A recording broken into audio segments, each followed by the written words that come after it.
Hi everybody, Dylan Schnese here from Steady Presence Farms, and I'm here to explain the fourth permaculture principle, which is apply self-regulation and accept feedback.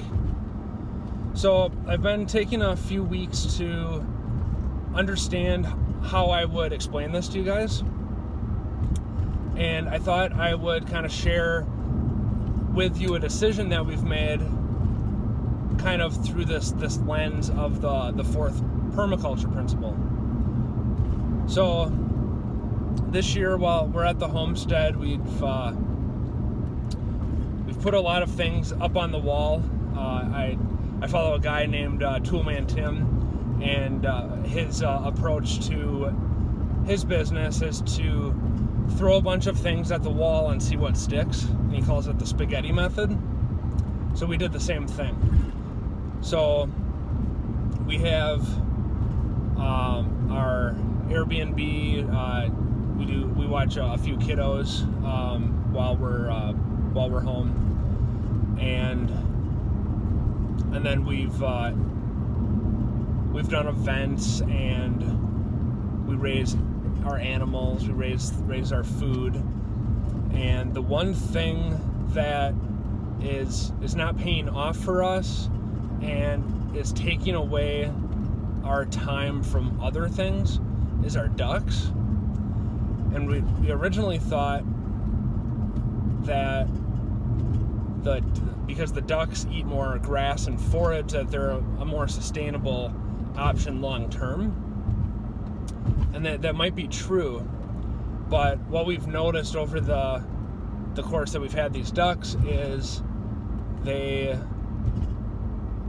are not reliable layers, and what I mean by that is the chickens, even though they lay a less amount of total eggs over their lifetime, we can count on them laying from spring until late fall,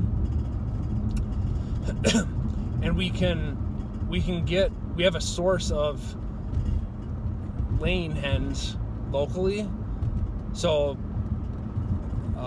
getting them isn't a problem. And we're looking into ways that we can cut our feed costs down by using local food scraps, which the ducks they can't do as much of that. But another thing is I just noticed that when I put them in, let's say, the electric net fencing, that for one, it takes a lot of time. It doesn't take too much time, but I would rather spend this time doing other things, and that's moving the ducks electric net fencing every day so that they get fresh grass, they're not on their manure, etc. But when they're out free ranging, and that's when they're happiest, eating the grass and the grasshoppers, they tend to stray into our neighbor's property and poop all over his driveway, and that's unacceptable.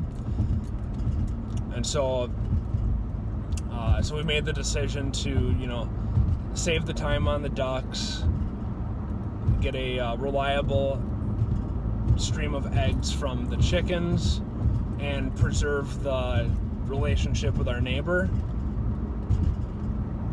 And so, going back to the permaculture principle, we looked at our situation, and we're self-regulating. No one came in to tell us that we needed to do this. We looked at it ourselves and said that, or it was pretty obvious that we needed to make this change. So I guess the first step is, applying the self-regulation. But I guess before that, we accepted the feedback from our property before we applied the self-regulation. So maybe they should be reversed. But take a look at the situation around you and ask yourselves: Is there anything I can change? Is there any feedback in my life that I should be accepting and make a change. So that's pretty much all I have to share. I know the permaculture principles, but I have a hard time remembering them in order. So I'll have to see what the next one is. And for all I know, this might actually be number 5. I'll have to go back and take a look at what number video this should be. Okay, take care, everybody.